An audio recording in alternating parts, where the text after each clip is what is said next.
with Dr. Anjana Tarani, who is a developmental pediatrician based in Mumbai as well as Lucknow. She's the past chairperson of Growth Developmental Behavioral Pediatrics chapter of Indian Academy of Pediatrics with over 25 years of experience. She also is working in the Learning Disability Clinic at KAM Hospital in Mumbai. And she also runs a non-profit called Pehel to help children with special needs. So today we would like to talk about autism and understanding how a parent can look out for red flags and basically understanding if this is just a phase or if there is something more they can do. Thank you, Sadhana, and I really look forward to this conversation. Thank you. Thank you. Let's take a begin, shall we? Yes. So I just wanted to jump right in and ask you a few questions. So the first question I have in mind is, if a child is not speaking clearly by a certain age or seems socially withdrawn, how can a parent tell if this is just, a normal issue or something more serious? Okay, see, speech milestones is something which most of the parents are not very aware of. We all understand that the child should be walking by a year, speaking after that. So that's a common question even a doctor is going to put. However, the milestones are like by 1 year, the child should be saying around 10 meaningful words without any prompt. So spontaneously. खुद से आके 10 words बोलने चाहिए. Commonly words will be papa, mama, dada, khana, kind of stuff. By 2 years, the child should be combining 2 words. So it would become like de do, bahar chalo, pani do, so something like that. So the child is starting to combine 2 words. After that, by 3 years, what starts happening is the most of the speech comes. So it's 3 to 5, word sentences will start, and that's all spontaneous, meaningful. Another thing what could happen is that the speech clarity. Thankfully, most of the children will speak very clearly, but कुछ बच्चे तोतलाते हैं. So वो जो baby talk या unclear speech again starts making sense to a stranger by 3 years. Few words may stay, वो भी 3 से 4 साल के बीच में clear हो जाने चाहिए. So that's what happens. That's what happens. Understood. So when these signs come up, that's when a parent should definitely... We have the very well-defined red flag signs also, that no sound, no babbling, no words, nothing by 1 year. Okay. No well-defined words by 16 months. No 2-word sentences or phrases by 2 years. So those are your red flags. So if a parent has this concern and the child is not speaking by 2 years, not saying anything at all, that's the time the parents have to talk to the doctor. Okay, got it. Put in the concern. But another very important feature is that it has to be clear that the child is able to hear. So hearing evaluation becomes very, very important. Very important, okay. During this time, no? So whatever is the age, hearing evaluation has to be done. Understood. Doctor needs to see. But please don't wait for the therapy. Start therapy immediately, as soon as possible. Got it, understood. Yeah. And another question I had is, how can a parent differentiate between a normal toddler and their tantrums versus like a child who's having neurodevelopmental issues? See, every child throws a tantrum, right? Now, for the normal toddler, the tantrum is basically asking for something. Child throws a tantrum, gets the object he wants. The child learns that tantrum gets me the object. So that's one thing. Yes, it is. Second thing what happens is, the child may be the smaller children, they don't know how to communicate. So it could be something like that the child is feeling hungry, the child is sleepy, the child is thirsty, child wants something. Correct. So if the child cannot communicate, out of frustration, he will throw a tantrum. Correct, absolutely. But what happens is, as they grow, these tantrums come down, because then the child knows how to, ask for things. Yeah. That is one thing. And these tantrums are usually short-lived in a normal toddler, and they respond well to parents picking them up, giving them an object. They also learn some self-soothing, self-pacifying behaviors. Correct. While what happens in a neurodevelopmental child or somebody who has a developmental issue, there the tantrums are very violent and they are very aggressive. Okay. They may persist for much longer. So as with age in a normal child, the tantrums will get more milder. Subsided. Yes, subside kind of. They may continue at the same pace. Another red flag could be having some other kind of behaviors along with violent or aggressive tantrums. Okay, got it. So like motor stereotypies could be there for these children. What else could be there? Some fixations, a lot of sensory issues. Yeah. So all these, if they are present, then they could be a combination, then we have to look at other neurodevelopmental conditions. Correct. And now we talked about speech, we talked about, just the tantrums and everything. This other question I had is, what about after the ability to walk and talk? What are the other signs of delays that a parent should look out for? Everybody is tracking generally the development till 2 years, maximum 3 years. Right? Even parents are very aware in the first year, and they're literally writing down in a book the milestones at what age the child, literally the dates are mentioned, right? But as they grow, we kind of forget about it. But parents have to understand that 3 to 5 years is a very, very crucial period, because that's the transition from the home to a formal learning environment. Correct. From a toddler who is completely dependent, to a completely independent child. Have children around, play. Yes. Most of the parents, or most of the people, are generally not talking about is or watching is the play, how a child plays. Now, play also has a stage. It moves right from solitary play to onlooker play when child is watching others play, moving then to cooperative play where the child plays with other children. With others. So they could be doing things together. So that is something which comes by 3 years, 4 years of age. So that's again something very important. If the child continues to play alone, does not play in a group, does not participate in a group, does not have simple skills like turn taking, sharing things. So that means that the play is not getting developed. And that's important from the perspective of, I would say, social and emotional development also. Okay, got it. So what they learn from what is around and a very big part of it. So that's one area. Another area would be like the gross motor skills. Now, by the time the child has already started walking, running, so if the child is walking by a year and a half, and then likely if there's no problem, child will continue to jump, run, hop, and do all of that. Okay. Another important area which will develop now is the fine motor skills. Fine motor skills, okay, like coloring and Coloring, doing things with smaller, with your hand, basically. So that manipulation and that becomes complex as the child grows. Okay. Because then, and it reaches to the point of pre-writing skills. Because this is the time child starts holding a crayon or a pencil properly and starts getting the proper tripod grip and starts writing properly. Got it. So that again has to be watched for. See, if the child is holding like this, putting a lot of pressure, doing like this, and that becomes, then your child is not ready to write A, B, C, D in school, right? So that is something which the parents have to watch for. Yes. And they should. Yes, so that again becomes, I would say, just one more point I want to put here is that school readiness is something which the parents should watch for. So there's a whole lot of things. Child has to be independent in all his activities of daily living. Child should be able to, independently do all his activities, plan a motor activity, start repeating things, imitating actions, paying attention, understanding instructions. So all this has to come. There's a whole checklist, and I request the parents or would suggest that you go in. There are a lot of these kind of school readiness checklists available. Tick the boxes, and then you'll know. and then you'll know what your child is not doing. Correct. So that is extremely important, and it's all available today. Right. I think the lack of awareness is mainly the Absolutely. issue over here with Absolutely, because if the child is not ready for school, then how will they go?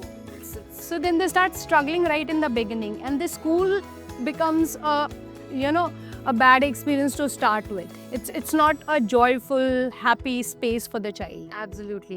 That makes a lot of sense. Okay, so jumping right into this other question I had, it's I've heard a lot about, boy milestones and girl milestones and things like this, and I want to know if there's something is there a real difference between girl and boy milestones, or is that just a misconception that people have? See, it's not true. First, let me just say that we don't have specific or different milestones for boys and girls in early development. So it's just one uniform milestone. So essentially, boys and girls start talking at a certain age. It's uniform for both boys and girls. However, as they grow during adolescence, you start seeing a little difference. So, early adolescence, the girls will have this growth spurt. So typically in the 7th, 8th standard, the girls are taller and the boys are shorter. And the girls will have all of these, secondary sexual characters also coming much earlier. Yes. So the sexual maturity and the growth spurts in early adolescent is earlier for the women, for the girls. Yeah. For the boys, it will be later, in the late adolescence. Similarly, maturation, the center of judgment, center of control, self-regulation, all this also matures much earlier in girls, right? So when they say the girls grow up faster, that's what probably we mean, because this all comes much earlier in girls. Absolutely. Like I've heard a lot about the differences like this, but I obviously knew like until you grow up to an adolescent age, there wouldn't be much of a difference. But I just have this, out of curiosity, I have this other question. How is it that women tend to fly under the radar when it comes to diagnosis then in that case? See, I don't see that much in urban areas anymore. Okay. If you ask me. Okay. So, in urban, we see more or less boys and girls, everybody coming in for diagnosis. But yes, there are a lot of social stigma for the girls. Girl education focuses not on girls so much. Yeah. When you go to the, more two-tier cities or maybe two villages or semi-urban areas, Yeah. But it's good to understand that there's no particular difference and it's all supposed to be entirely the same. Yes, it is. Yeah. Okay. So I have this other question. What about how do you exactly know if your child is just a slow learner or if they're suffering from a learning disability? That's a big question. But we'll talk about it, yes. Because see, there's a lot of confusion, basically. What everybody understands, including teachers. I get school letters and parents also come and tell me, मेरा बच्चा slow learner है. वो slow in learning is what they understand. Learning में slow है, इसके लिए slow learner है. He is delayed. That's why he's slow. But that's not how it is. Learning disability वाले जो बच्चे होते हैं, उनकी IQ, the intelligence, the understanding capacity, learning capacity, comprehension capacity, वो सब काफ़ी कुछ average and above average में होती है. So what they will show specific features, specific problems होती हैं in reading, writing, spellings and maths. Okay. And see, learning disability is a umbrella term we are using. Generally, learning disability has three main types: dyslexia, dysgraphia and dyscalculia. So the child with dyslexia alone may do very well in maths because he has no difficulty in maths. He doesn't have a disability in understanding and doing math. While a child with dyscalculia may do very well in languages, have beautiful handwriting. So वहाँ पे you will see some areas are good, some areas are not so good. While a child with slow learner, with the category of slow learner, their IQ per se is lower. So their IQ is below average. Okay, so they take time to understand. And so they are uniformly low in all the areas of learning. While here, see, and another point of difference is that children with learning disability, there's a discrepancy, gap between what the potential of the child is, which is by the IQ. So potential is average, above average, but his learning is below average. So there's a gap, what you see. Correct. While these children, there's IQ is also low and performance is also low. So they are like, there's no mismatch between the, potential and performance. So if there is a mismatch, that's when we're supposed to understand if they're able to perform well in certain areas and not so well in certain areas, then we can understand. We can see these are symptoms. But however, for a diagnosis, we definitely need a proper assessment. So these are just the symptoms, what the mothers will say, what the teachers will say. Another very important thing is we've been talking for it for years now. Even doctors, we now recommend that you take up an academic history also. While you're doing so many other history taking is very important in medical field. But ज़रूरी है कि हम पूछें बच्चा पढ़ाई में अच्छा कर रहा है, fail तो नहीं हो रहा किसी. In fact, just to give you an example, I had one child referred to me by a senior general physician. Okay. And how did the general physician catch? Because the mother had high blood pressure related to the child's failure in school. And the school people had said that they're going to remove the child from school. Wow. So, because of that, the mother was having hypertension. That's how, can you imagine? The child got referred to me. Is absolutely very important. Okay, yeah. Wow. Do you feel that more children are getting diagnosed today compared to, I don't know, maybe 10, 15 years ago? The prevalence with autism or with ADHD or with any other neurodevelopmental issue? I personally feel that what happens is that there is a lot more awareness among parents. Because now with internet and all of that, so all of them, the moment anything happens, they first the source of information, start Googling. So they get a lot of awareness. Teachers have a lot of awareness because there are a lot of awareness programs going on. Correct. Doctors also aware of these problems. Now, in fact, the situation is that I get parents coming to me, my child is not talking. Doctor, can you tell me he has autism or he doesn't have? So I am basically here to rule it out. Rule it out. Okay, so see, the good part about this is that the parents know. So I'm not talking of something out of the blue. Correct. So it makes my job a little easier. Of course. If they're aware about it, then they're not really anxious. So this And sure, then they stand better. Exactly. Another thing is there are a lot of screening tools available. Formal, informal, so quite a few doctors and even school teachers and counselors may do some kind of screening. Parents can also do some kind of self-screening about their child and then come back. Okay. So those factors are extremely important. And third is acceptance. See, the parents are more willing to come and talk about it. Earlier when we said the word autism, 10, 15 years earlier, it was very difficult then for us to make the parents understand. But now I think it's, it's much better. I think that's a good good stride we've taken, and Yes, it has. Even during COVID, I would say, we saw a lot of, online consultation was only to rule out autism. wow. A lot of that, because parents were watching their children, right? Yeah, of course. Spending a lot more time around. Time at home, work from home, yeah. What about screen time? This is something that we hear about everywhere. It's always the mother saying, "Us phone ki wajah se sab kuch hai," and just generally trying to understand how much of an impact does screen time make with all of this, especially under the age of 3, and what it does to a child. Yeah. Now that's again a big topic. However, I think we have to accept screen in our lives. Earlier, I used to tell parents, give them 1 hour screen time. Now I tell them, give them 1 hour screen-free time. We've reached to that level with children. However, see, but you have to understand, there's a lot of difference between adolescents and adults on the screen as compared to a small child, because the child is developing. And again, it's very crucial 5 years of development, which are important for the child to understand human interaction. So the thing which gets really affected for these children is if they are spending a lot of time on screen is speech and language. So it's the conversation. See, I do see children coming here talking a lot. So they are talking in the accent of whatever they're watching, Cocomelon. So they are giving that same accent to us. The parents have never been abroad. Okay, so the accent is coming directly from screen home. So there is no to and fro communication flowing, because screen is a passive one way, right? So there's no to and fro communication. So the children don't know how to talk. They may be saying words. So it's not that they cannot talk, but they cannot understand to do a conversation. So hence I tell whenever they come to me, while you stop screen, start having conversations. Don't teach them colors and shapes and alphabets. You're going to send your child to a good play school, and the child will learn all of this over there. Yeah. Your job is to teach them conversational, basic, to and fro language. That is important. So that gets affected. Second thing what gets affected is the attention span.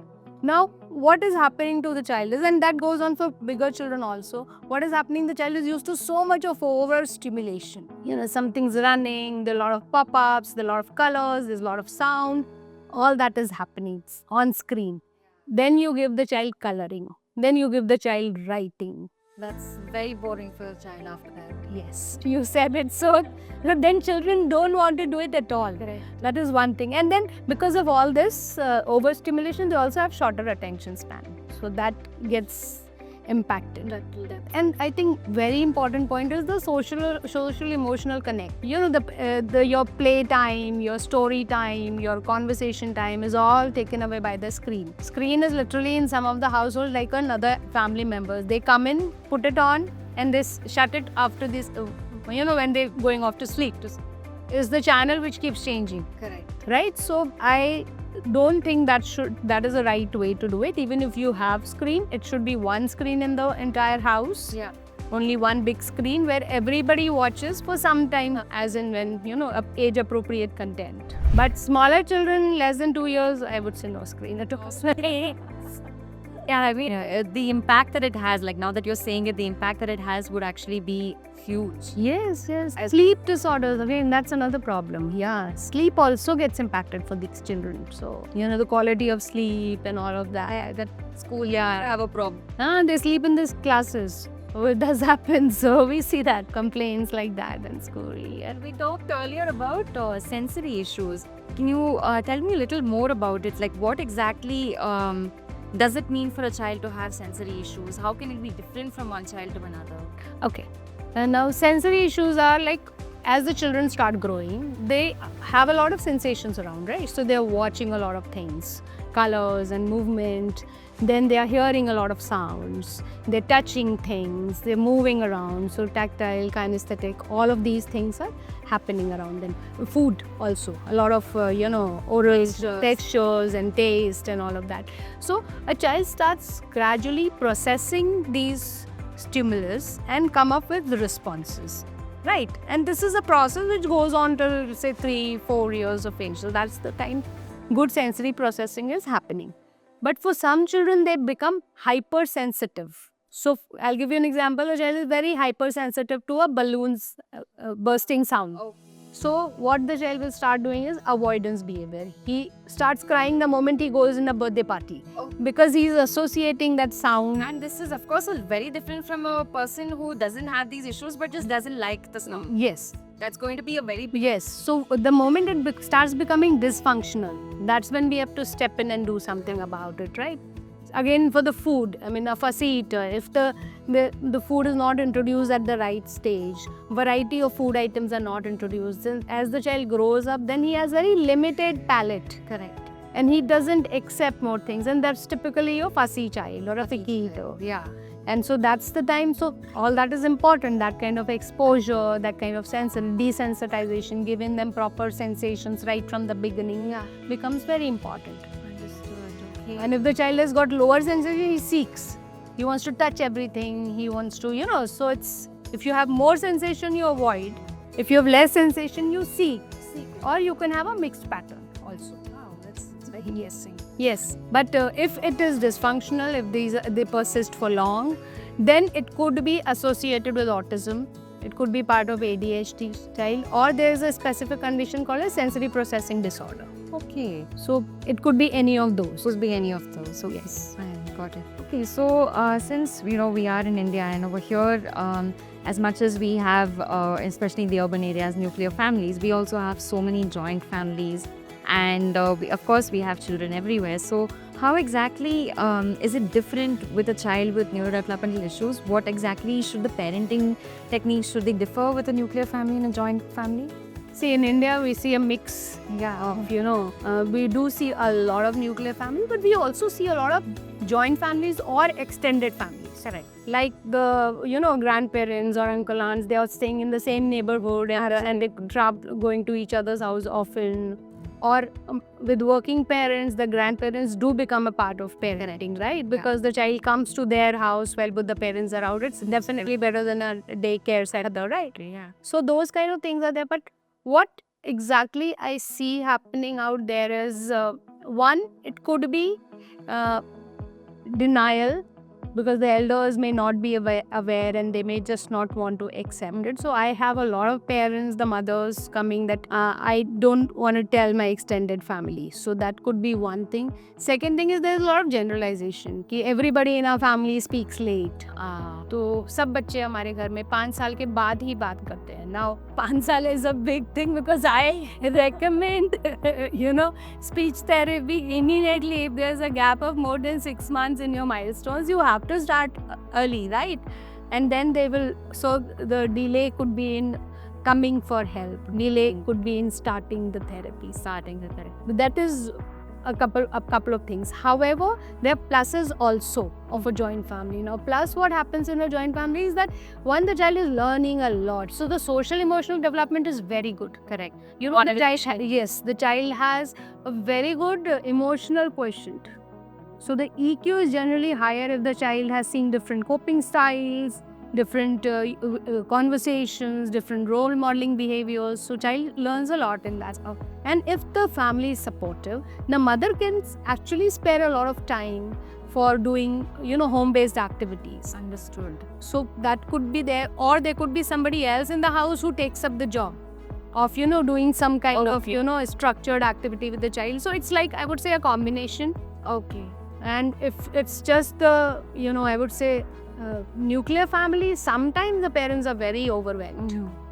It's very difficult for them to manage two of them working, managing their jobs, who will get the child for therapy. So it becomes very challenging, very overwhelming for nuclear families for sure. So I've had parents who, after the diagnosis, I've actually actively told them to go back to your hometown and see if the child improves out there, and they have reported a lot of improvement also. Okay, so technically it is good to always have like people around. And especially when you're looking at social communication disorders and social interaction and all of that. So Yeah, it's really vital, I think. it Very makes vital. a lot of sense. Yeah, it's just so I mean, we just talked about nuclear families and how it takes time to kind of understand what the child is exhibiting. So let's talk about the risk of ignoring these red flags. Yeah, see that very often. Yeah. There are two scenarios, right? So one is you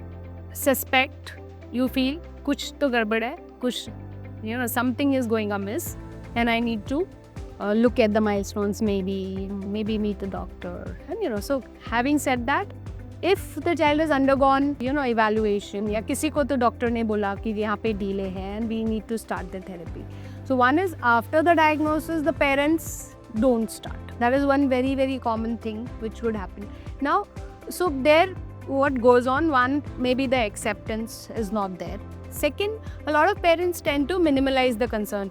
They say कि नहीं, छोटा problem है, अपने आप solve हो जाएगा, but child will grow out of it.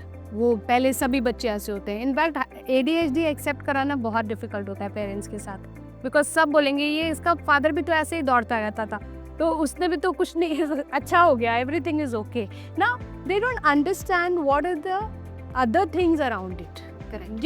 Generally, if you ask me, autism का presentation in our clinical setup पहले used to be more hyperactive child and speech delay. Autism बोल के लोग नहीं आते थे. So when the child is running about, not paying attention, doing some kind of spinning behaviors, all of that, along with speech therapy, we used to start suspecting autism. Doesn't mean it is autism, but then you would look at the other things. You start looking at that. So that is something which could happen commonly, which I see. So that's one case scenario. But अगर बच्चे ने अपने आप से नहीं सीखा है, तो there's no possibility child will do the catch up by himself without any support.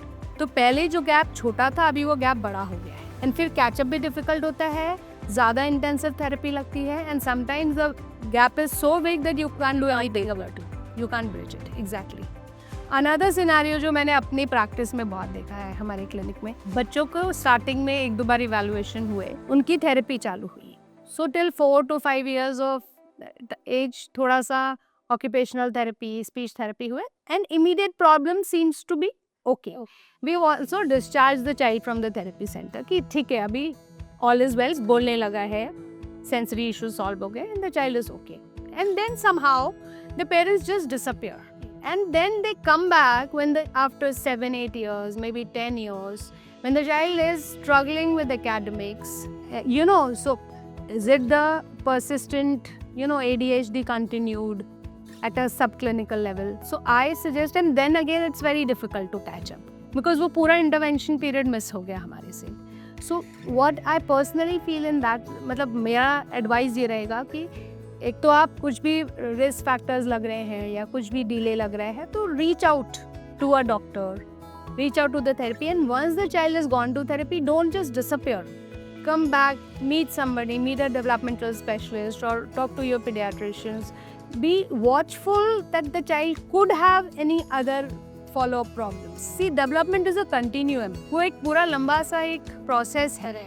वो ऐसा नहीं है कि अभी कम था, ठीक हो गया और अभी ऐसे चलेगा। Perfectly fine. ऐसा या सो अगर वो 2-2 साल में एटलीस्ट एक इवैल्यूएशन, एक फॉलोअप होगा ना, तो एटलीस्ट हम बाकी भी प्रॉब्लम्स को जल्दी पकड़ पाएंगे and we can do intervention. So I think primarily the issue is either there's stigma and denial altogether, or if there is awareness, it tends to be where they minimize the seriousness of it, and this is something that happens. That's what happens. Yeah, pretty much is there. It's very difficult when you think about it. Like, Yeah, and it is really heartbreaking because you were already worked, and I have so many cases I can go on and on where I've actually seen this happen, because now being in this field for so many years, you do see those parents coming back to you. and then they're like, okay, फिर से आ गया. हाँ, अभी वापस से यार उनको कोई सजेस्ट करेगा, नहीं नहीं हम तो डॉक्टर को जानते हैं, हमने तो पहले थेरेपी लिया हुआ है, so we're going back there. So that's what happens. Yeah. Okay, so now about a child in school, especially a child with neurodevelopmental disorders, how can a parent, how can first of all a school, help the child or ease the learning of the child, and how can a parent also advocate in the right way? See, school का role now, there'll be two situations again. एक तो आपका child already diagnosed है, ADHD है, autism है, slow learner है, learning disability है, child already diagnosed है. Then if you are taking admission or you're going to the school, you have to go with a lot of, honesty. Don't hide your child's problem. And then look at the school which is giving the support to your child. That's very important.